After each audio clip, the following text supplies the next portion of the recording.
استغفر الله العظيم استغفر الله العظيم استغفر الله العظيم الذي لا إله إلا هو الحي القيوم أتوب إليه. بسم الله الرحمن الرحيم.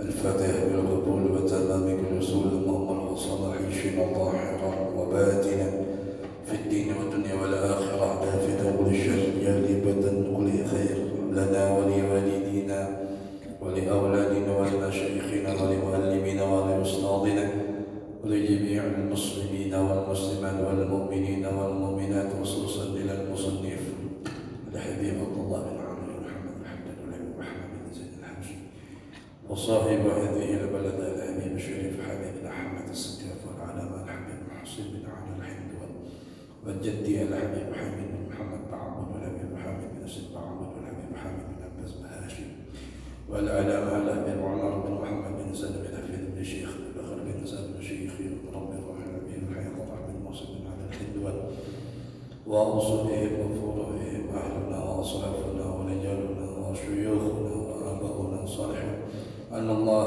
يدخل نيتنا في نيتهم وأعمالنا في أعمالهم وأخلاقنا في أخلاقهم ألا هذه النية وكل نية صالحة في لطف وعافية من خيرات الدنيا والآخرة وإلى حضرة النبي محمد صلى الله عليه وسلم. الفاتحة. أعوذ بالله من الشيطان الرجيم. بسم الله الرحمن الرحيم. الحمد لله رب العالمين الرحمن الرحيم مالك يوم الدين إياك نعبد وإياك نستعين اهدنا الصراط المستقيم صراط الذين أنعمت عليهم غير المغضوب عليهم ولا الضالين آمين. بسم الله الرحمن الرحيم. السلام عليكم ورحمة الله وبركاته. الحمد لله والصلاة والسلام على رسول الله سيدنا ومولانا محمد بن عبد الله وعلى آله وصحبه ومن والاه. أما بعد، نوينا التعلم والتعليم وتذكر وتذكر والنفع والانتفاع والإفادة والاستفادة والحث على التمسك بكتاب الله وسنة رسوله والدعاء إلى الهدى والدلالة على الخير ابتغاء وجه الله ومرضته وقربه وثوابه من الله تعالى. آمين يا رب العالمين. أيها المحترمون حاضرين jamaah salat maghrib yang dirahmati oleh Allah, alhamdulillah, segala puji bagi Allah Subhanahu wa ta'ala yang mana dalam kesempatan yang mulia ini kembali mengumpulkan kita bersama-sama di masjid yang mulia ini, di rumahnya Allah Subhanahu wa ta'ala, di dalam rangka kita bisa bersama-sama mengkaji, mempelajari tentang agama kita, yang mana tujuan kita adalah untuk memperbaiki penghambaan kita kepada Allah Subhanahu wa ta'ala, sehingga semoga ilmu yang kita pelajari menjadi ilmu yang bermanfaat dan kita dimudahkan jalan kita menuju surganya Allah Subhanahu wa ta'ala. Amin ya rabbal alamin. Hadirin yang dirahmati oleh Allah, sedikit kita mengembalikan apa yang pembahasan dibahas oleh Imam Haddad, yaitu dilarangnya kita atau dinasihati kita untuk menjaga lisan kita jangan sampai mencaci, mencela, apalagi sampai melaknat kepada orang. Karena kita itu lisan itu sesuatu yang kecil namun bisa mengakibatkan efek yang begitu besar, termasuk dalam urusan sosial kita. Kita ini kadangkala begitu mudah mencela, mencaci maki orang, menjelek-jelekan orang, bahkan tidak sedikit melaknat, bahkan juga mendoakan yang buruk kepada orang. Apalagi di saat orang tersebut mendolimi, seakan-akan mendolimi kepada kita. Apalagi dengan bahasa sekarang ini, di zaman sekarang ini, kalimat yang keluar itu kadangkala sumpah serapah seperti kebun binatang yang keluar. Ya, menyumpahi orang itu menyebut nama binatang. Na'udzubillah wal iyadzubillah. Dan itu bukan daripada ajaran Islam, dan itu bukan daripada ajaran daripada Nabi sallallahu alaihi wasallam. Di dalam ayat Al-Quran pun Allah Subhanahu wa ta'ala melakukan pelarangan kepada orang yang mencela, kepada orang yang menjelek-jelekan, kepada orang yang mengolok-olok, apalagi sampai melaknat. Ya. Di dalam Al-Quran Allah berfirman, ya ayyuhalladzina amanu la yaskhad qaumun min qaumin asa an yakunu khairan minhum. Kata Allah Subhanahu wa ta'ala, wahai orang-orang yang beriman, la yaskhad, janganlah mengolok-olok, qaumun min qaumin, sesuatu kelompok kepada kelompok yang lain, atau kepada sesuatu suku kepada suku yang lain, atau seseorang kepada seseorang yang lain. Jangan mencela, jangan merasa diri paling hebat. Sebab asa ayyakuna khairun minhum, karena bisa jadi mereka yang kau cela, mereka yang kau olok-olok, mereka yang kau laknat, mereka yang kau caci maki, khairun minhum, itu lebih baik daripada kalian. Allah Subhanahu wa ta'ala. Artinya di sini kita tidak boleh bahasa kita itu menjustis atau bahasa kita itu mengklaim seseorang ahli maksiat, wah ini ahli nar. Ya, dalam artian seperti itu. Tatkala kita kadang-kala melihat sekelompok orang yang bermaksiat di depan matanya kita kadang-kala muncul bikin rusuh kampung, penghuni neraka ini. Seakan-akan neraka dan surga itu hak prerogatifnya kita yang menentukan. Tidak boleh, apalagi sampai melaknat, apalagi sampai melaknat. Kita ambil sejarah, siapa yang bisa memberikan jaminan seseorang yang dulu benci kepada Islam, benci kepada baginda Nabi Muhammad sallallahu alaihi wasallam, sampai ingin mencelakakan dan ingin membunuh Nabi Muhammad, tapi ternyata dibalik oleh Allah Subhanahu wa ta'ala menjadi orang yang sangat cinta kepada Nabi, bahkan menjadi tameng di dalam Islam, yaitu Sayyidina Umar bin Khattab. Padahal orang yang sangat benci kepada Islam. Terus siapa yang bisa menjustis seseorang, menghukumi seseorang tadi yang dulu pernah mengalahkan pasukan kaum muslimin di peperangan Uhud, memimpin pasukan berkuda, yaitu Khalid bin Walid. Akhirnya dia menjadi orang yang masuk ke dalam Islam, bahkan mendapat gelar dengan Saifullah, pedangnya Allah Subhanahu wa ta'ala. Artinya di sini kita tidak boleh mengklaim. Kenapa? Allah katakan bisa jadi orang yang kau cela itu lebih baik daripada engkau. Orang yang kau cela itu, orang yang kau hina itu, orang yang kau jelek-jelekan itu, orang yang kau caci maki itu, atau orang yang kau laknat itu, bisa jadi dia lebih baik daripada engkau. Wala talmizu anfusakum wala tanabazu bil alqab. Janganlah kamu saling mencela dan saling memanggil dengan julukan alqab, julukan yang buruk. Apa panggilan? Panggilan nama yang tak baik, julukannya nama yang tak baik.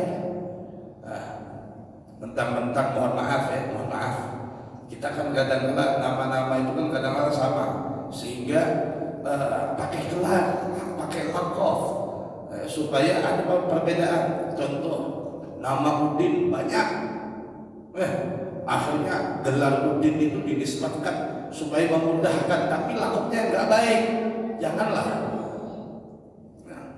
Udin apa? Udin Kadung, Udin Sawah. Ini pelakopan nama binatang yang enggak benar. Coba cari yang baik, cari yang baik. Nah, di sini Allah memerintahkan wala talmizu anfusakum, jangan saling mencela dan jangan saling memanggil dengan julukan, dengan panggilan yang buruk. Nah,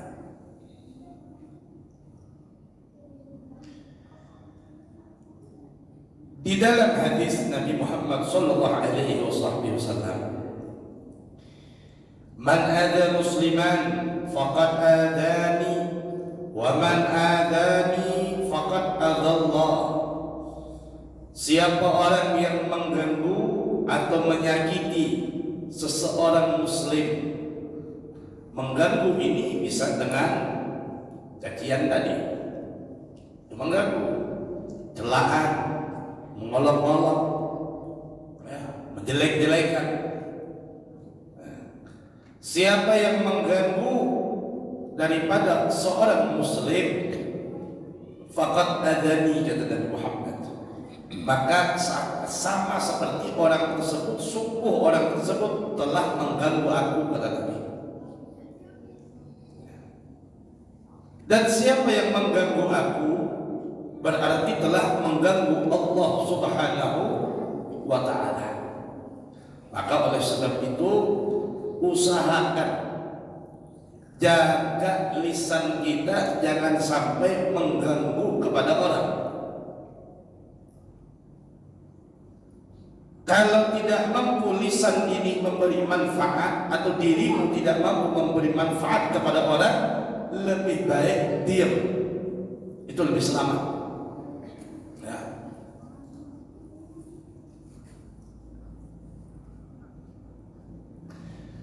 Kata Nabi sallallahu alaihi wasallam, sibabul mu'min fisqun. Mencela seorang mukmin, mencela, mengolok-olok, mencaci maki, itu adalah fisqun, kefasikan, dosa besar. Dosanya besar. Mencaci maki, mencela.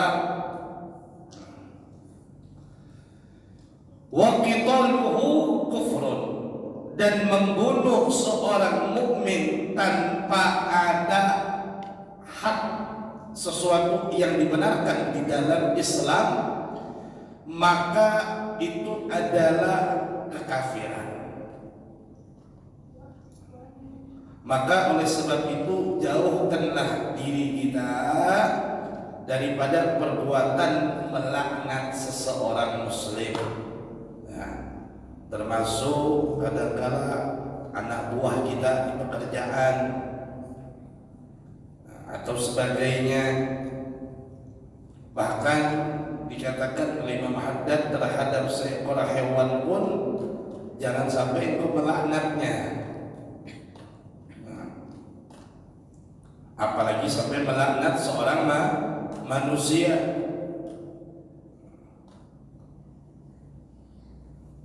Walaupun manusia tadi seorang yang kafir, tidak boleh kita melaknatnya.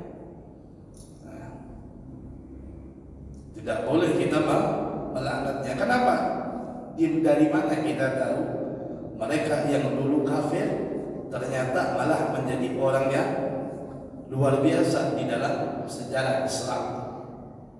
Bagaimana mereka dulu yang benci kepada Nabi Muhammad justru berbalik menjadi orang yang cinta dan jadi pelindung Nabi Muhammad.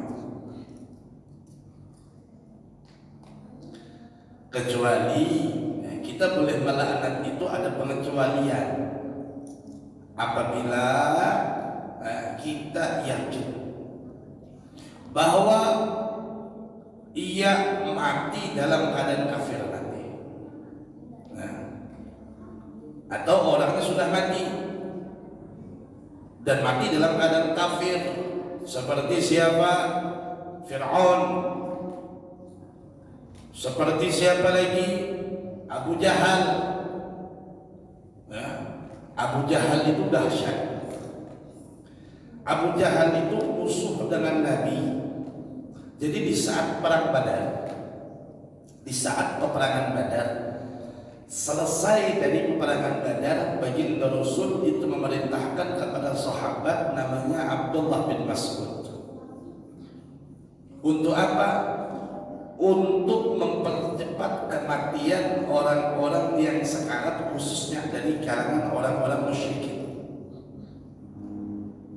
Orang-orang dari kalangan musyrikin. Nah, di saat Abdullah bin Mas'ud ini berjalan, ternyata dia lihat sosok yang besar badannya. Abdullah bin Mas'ud ini kecil, mohon maaf, fisiknya kurang normal. Bahasa kita kayak sekarang itu cebol kan. Nah, dulu memang pernah di saat Abdullah bin Mas'ud ini, apa bahasa kita itu, begitu menggebu semangat di dalam ingin syiar agama Islam, maka dia berdiri di pintu Ka'bah, dia mensyiarkan Islam. Akhirnya ketahuan sama Abu Jahal, itu ditempeleng sama Abu Jahal.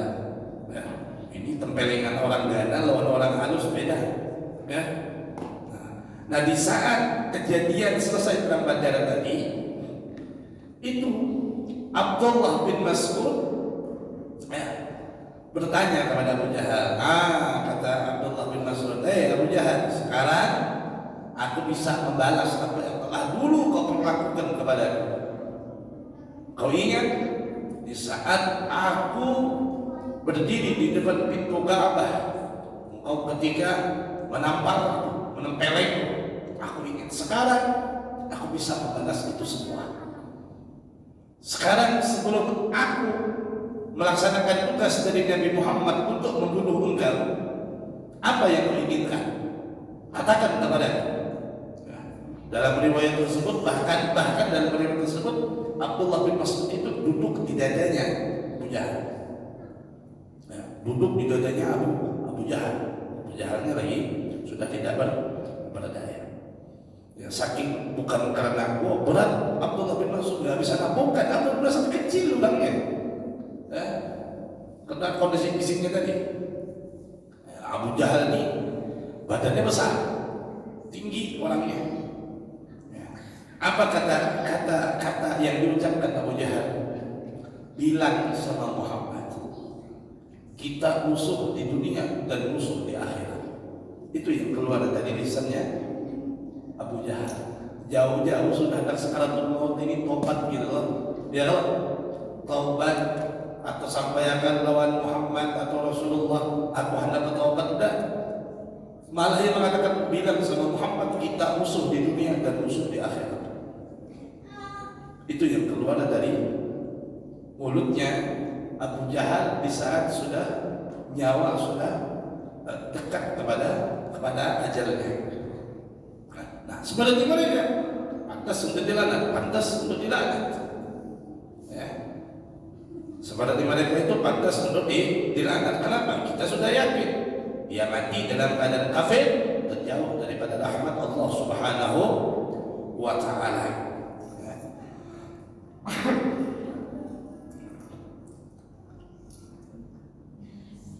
Jadi sarraha ulama rahimahumullah ta'ala annahu la yajuzu la'na ahadin bi'ainahu illa man alimna mawdahu 'alal kufri ka Fir'aun aw an rahmatallahi la tanaluhu bihalin ka iblis. Dikatakan begitu di dalam kitab Ajwibatul Ghaliyah. Para ulama menerangkan, sarrahal ulama rahimahullahu ta'ala, para ulama memberikan penerangan, penjelasan kepada kita, semoga Allah merahmati mereka. Apa yang mereka terangkan kepada kita? Annahu la yajuzu la'na ahadin bi'ainah, yaitu bahwasanya melaknat seseorang pada zatnya itu tidak boleh. Melaknat seseorang pada zatnya itu tidak boleh. Pada zat itu kepada diri orang itu melaknat. Oh, dasar laknat dia, oh ini enggak benar, tidak dibolehkan. Sekalipun nih, kalau kita mau membicarakan, kita nih kadang-kala tatkala dicaci maki orang pasti kita ngebalas, kita ngebalas. Bagaimana Nabi SAW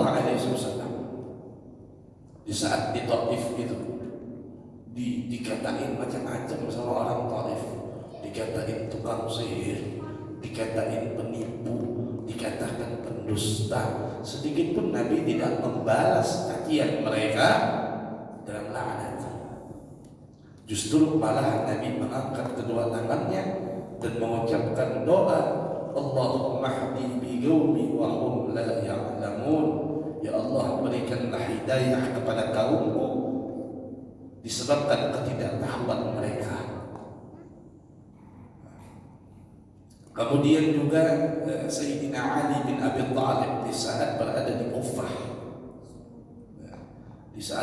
Kufah, di pemerintahannya, kemudian masuk dalam satu masjid bersama putranya Sayyidina Hasan bin Ali.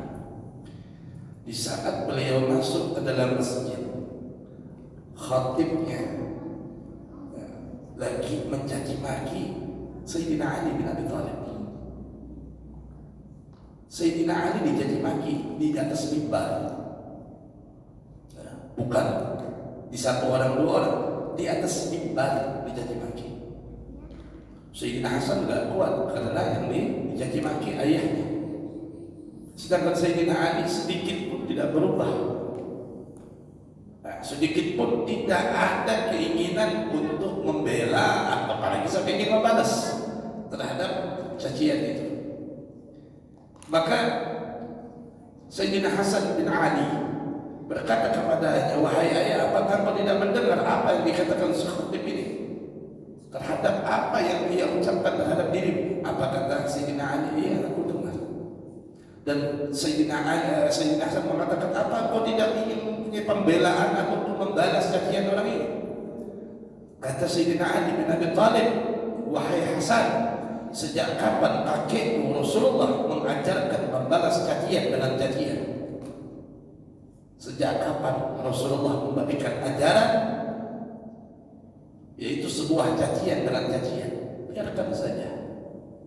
Ya, kalau kita bukan main, tetangga aja ngomongin yang enggak habis tuh, atap rumahnya dilemparin malam biar bolong.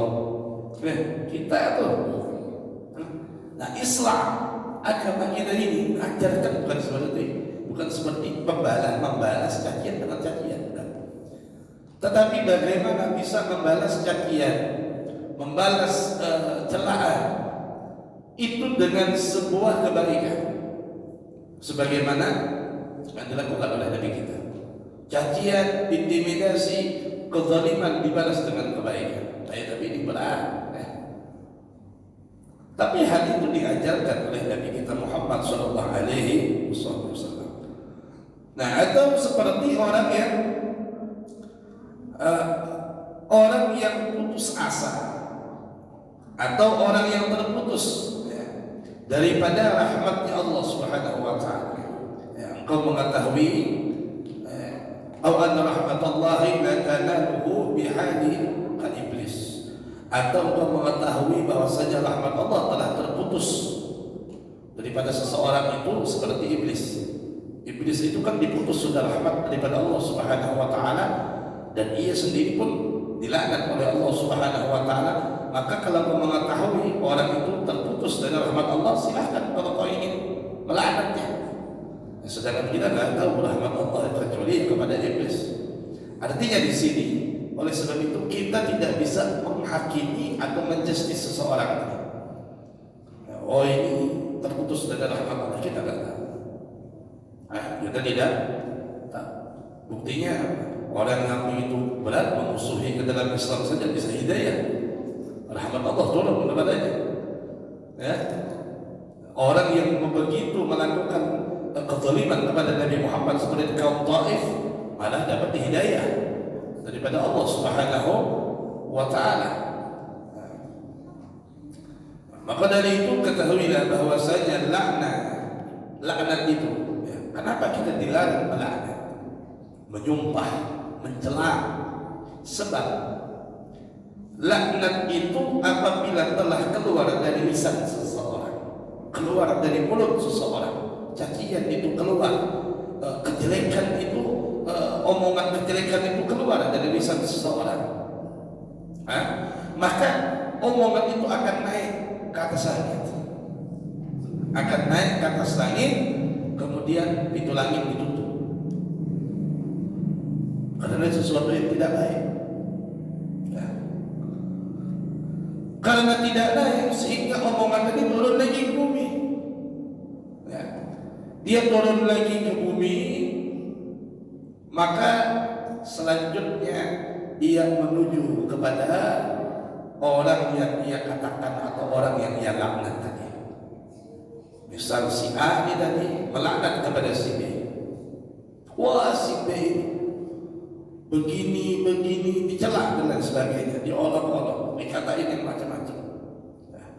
Maka omongannya itu naik, kemudian pintu lagi ditutup, kemudian turun, dan dia mencari kepada si B tadi. Kalau memang si B tadi betul-betul seperti apa yang dia ucapkan, maka si B terkena. Tapi kalau si B tidak melakukan hal itu sesuai dengan apa yang dia ucapkan, maka omongan itu akan kembali kepada si A. Maka laknat tersebut akan kena kepada si pembicaranya. Na'udzubillah waliyadzubillah. Ya. Hadirin yang dirahmati oleh Allah Subhanahu wa taala. Kemudian nasihat setelahnya adalah ikhwatul Islamiyah, yaitu persaudaraan di dalam Islam. Persaudaraan di dalam Islam ini adalah persaudaraan yang sangat kuat, persaudaraan yang tidak bisa diputus dengan apapun. Dan persaudaraan Islamiyah inilah asas dan dasar keberhasilan baginda Rasul dan para sahabat menyebarkan Islam di seluruh dunia. Atas dasar persaudaraan di dalam Islam ini, kita lihat sejarah bagaimana persaudaraan yang hanya didasari melalui darah. Apa dari kita itu dari rahim yang sama, dari bin yang sama, maka ini tidak dikatakan kuat. Kenapa tidak dikatakan kuat? Karena kita lihat sejarah bagaimana Sayyidina Hamzah bin Abdul Muttalib berhadapan dengan keluarganya di saat peperangan Badar, di saat peperangan Uhud. Atau kita lihat bagaimana posisi Sayyidina Hamzah bersama Nabi Muhammad dan Abu Lahab bersama orang-orang kafir Padahal ini hubungan satu darah. Dan banyak kasus-kasus seperti itu. Kasus seperti itu banyak di zaman itu. Sedangkan mereka kaum muslimin, di situ ada kelompok yang namanya kaum Ansor. Kaum Ansor ini terbagi menjadi dua kabilah, dua suku yang begitu besar di Madinah.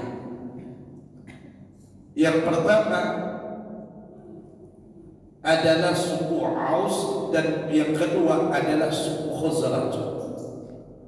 Dua suku ini adalah yang diwariskan oleh kakek moyang mereka, para leluhur mereka. Terjadinya pembunuhan. Setiap dua suku ini bertemu perkelahian. Tetapi dua suku ini yang besar di kota Madinah yang menjadi pelindung Nabi Muhammad sallallahu alaihi wasallam. Padahal mereka dulu tidak benar, mereka ini tidak satu darah. Mereka tidak satu darah dan dulu diwariskan perkelahian. Tapi dengan adanya Islam yang mereka ikuti, risalah yang dibawa oleh Nabi, mereka dipersaudarakan sebagaimana di dalam ayat di dalam surah Al-Imran. Di dalam surah Al-Imran, apa surah Al-Imran itu? Bagaimana Allah berfirman, kata Allah Subhanahu wa taala, wa'tasimu bihablillahi jami'an wa la tafarraqu.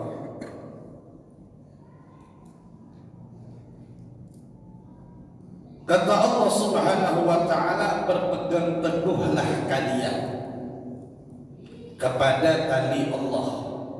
Apa yang dimaksud di dalam firman Allah hablullah, di situ tali Allah?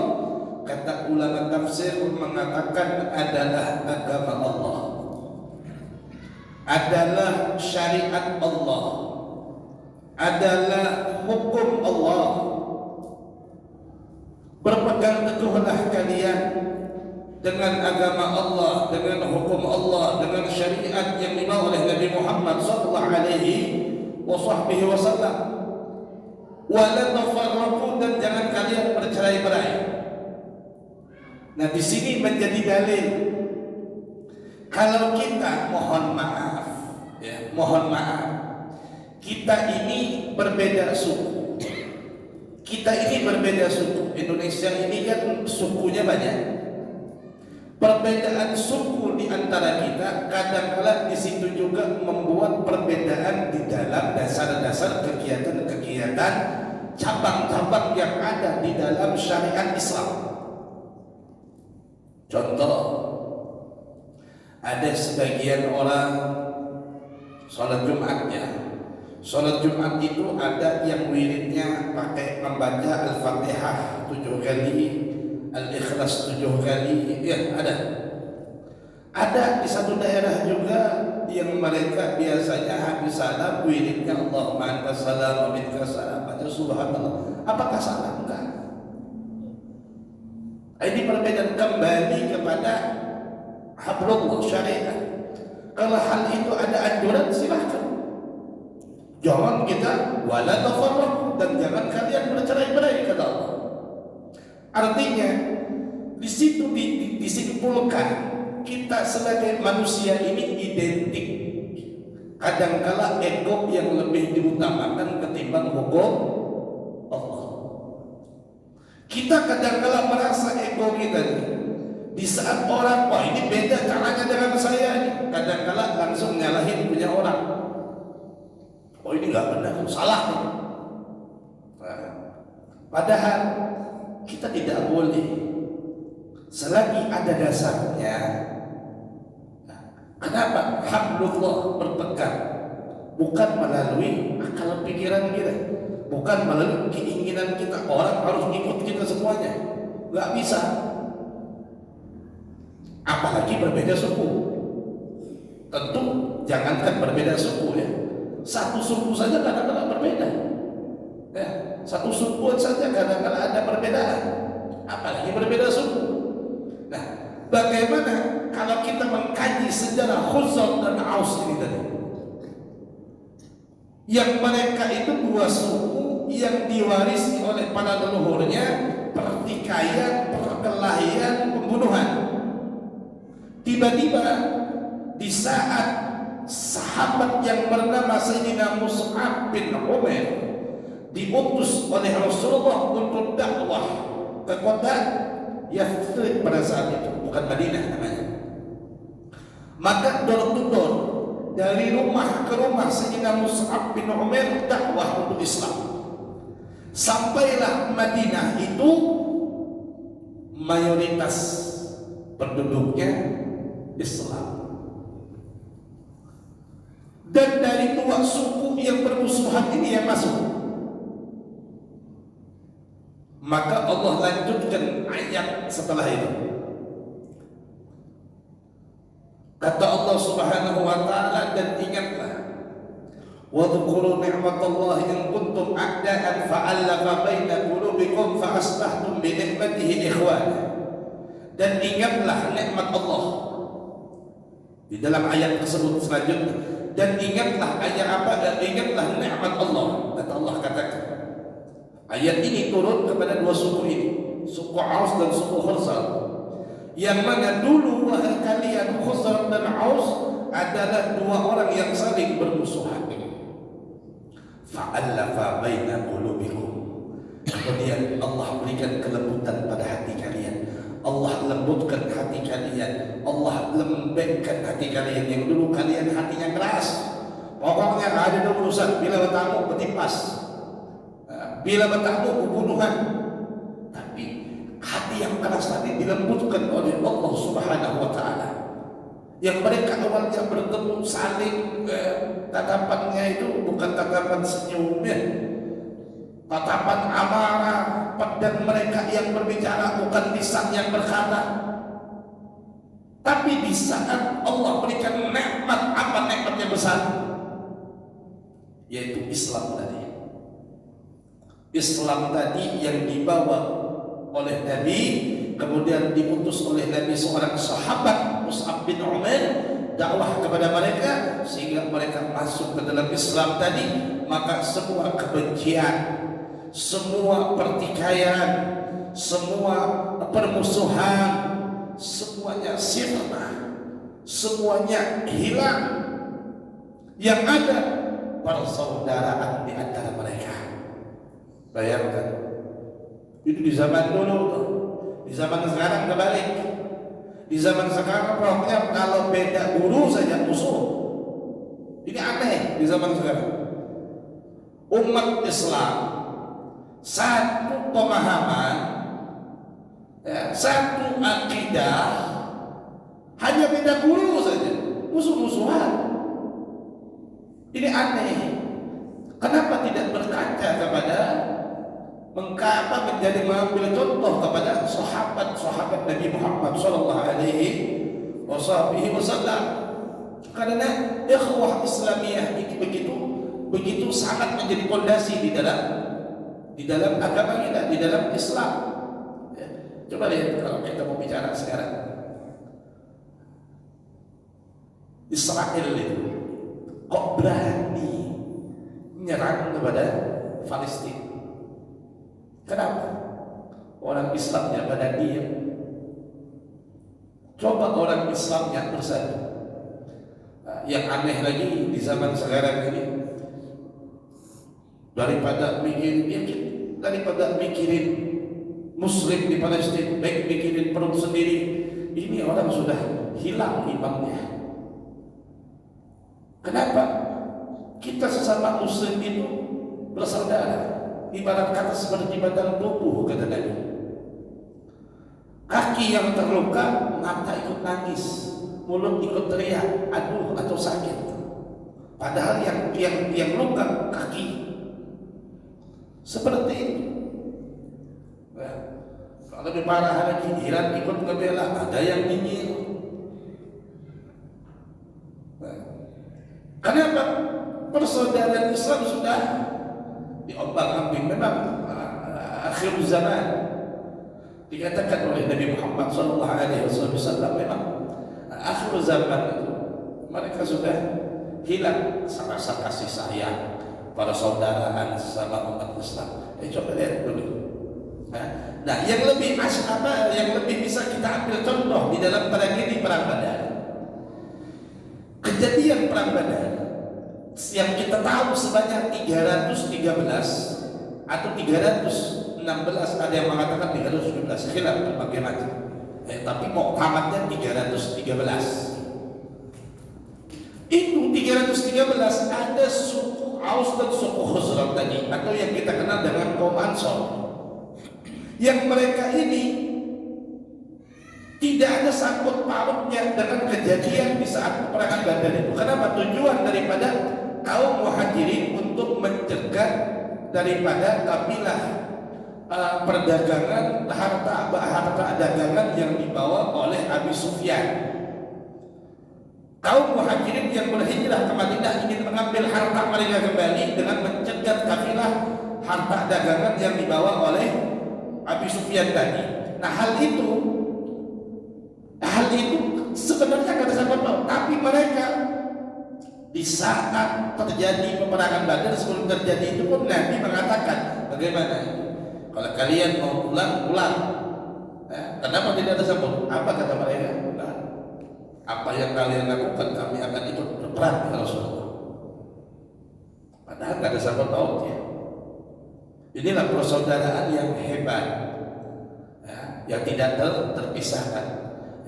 Apalagi di dalam Al-Quran juga Allah terangkan, innamal mu'minuna ikhwatun, semuanya orang beriman itu bersaudara.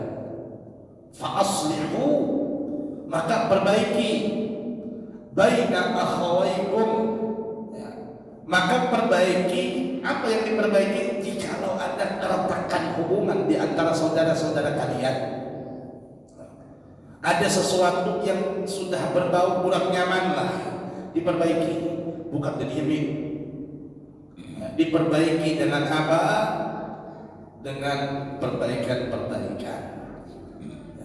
Jangan malah menjadi kompor. Maksudnya apa menjadi kompor?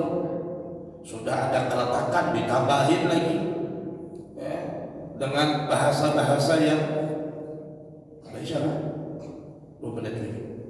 dengan bahasa-bahasa semacam mengadu domba. Oh, ini enggak benar. Ini malah memecah belah umat Islam. Nah, hadirin yang dirahmati oleh Allah Subhanahu wa taala, begitu penting ukhuwah Islamiyah ini. Ukhuwah Islamiyah ini makanya salah satu fadilah salat berjamaah, merapatkan dan meluruskan shaf, ini juga ada hubungan dengan ukhuwah Islamiyah. Kita ini kadang-kadang apalagi di zaman sekarang, dan memang betul orang-orang dikatakan di dalam Al-Quran itu Allah mengatakan apa? Walan tarda ankal yahudu wan nasara hatta tattabi'a millatahum. Orang-orang Yahudi itu tidak akan pernah ridha selagi sampai kita umat Islam ini ikut kepada mereka. Bagaimana cara mereka memecah belah umat Islam ini di zaman sekarang? Di zaman sekarang ini ada upaya dari orang-orang ingin memecah belah Islam, dan bungkusnya bagus, rapi, luar biasa. Apa bungkusnya? Dibungkus dengan budaya dan adat. Islam dari zaman Nabi Muhammad tidak pernah menghilangkan setiap budaya, adat istiadat, kebiasaan satu daerah atau setiap suku, selagi kebiasaan dan adat istiadat serta budaya itu tidak bertentangan dengan syariat. Islam tidak pernah melarang. Di zaman sekarang ini muncul dengan berbagai macam bungkusan yang rapi, maka akhirnya muncullah nanti, karena Indonesia ini masyarakat yang majmuk, berbagai macam suku dibungkus dengan Islam ini, Islam ini, Islam ini. Nggak ada. Islam itu satu dari Allah Subhanahu wa taala, diturunkan kepada Nabi Muhammad sallallahu alaihi wasallam. Mau di mana saja, mau di mana saja Al-Qur'annya tetap bahasa Arab. Jangan dirubah-rubah. Ini berbagai macam upaya orang-orang ingin memecah persatuan daripada. Kenapa? Akhirnya apa? Akhirnya mohon maaf ya. Contoh, suku ini merasa dirinya yang paling baik. Kenapa? Karena saya Islam, sukunya ini. Sang satu begitu juga yang akhirnya pecah belah. Makanya tadi awal di dalam ayat wa'tasimu bihablillah, berpegang teguhlah kepada syariat Allah, bukan syariat bikinan manusia. Hukum manusia bisa dirubah, tapi hukum Allah tidak bisa dirubah. Nah, maka dari itu hadirin yang dirahmati oleh Allah, semoga Allah Subhanahu wa taala persatukan hati kita, sehingga dipersatukan hati kita dan dipersaudarakan kita di dalam kalimat la ilaha illallah Muhammadur Rasulullah. Dan semoga kalimat ini adalah kalimat yang nantinya bisa menghantarkan kita ke surganya Allah Subhanahu wa taala, berkumpul dengan Nabi Muhammad sallallahu alaihi wasallam, dan kepada mereka muslimin wal muslimat, mukminin wal mukminat semuanya. Amin ya rabbal alamin. Hada minni wal 'afw minkum. Assalamualaikum warahmatullahi wabarakatuh. Silil